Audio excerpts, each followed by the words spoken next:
Well, I'm Jerry Dill at Dill's Greenhouse.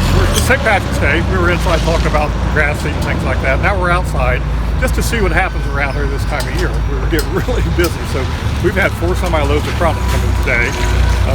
You can see a lot of nursery stock around. So that stuff's going to get laid out, get priced. We'll be ready, give us a week or so to get it all set up.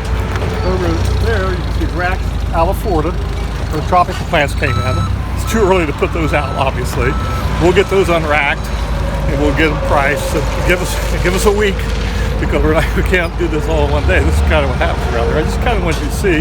And now they're unloading the second truck of nursery stock right now. So 2 loads of nursery stock, a load of tropicals, a load of grass seed. That's kind of what happens, and it's 11 o'clock. So this is just the first 3 hours of the day. So we get real busy, and but that's the way it has to be. We're happy. It's a beautiful day, so I'm glad it all came in today.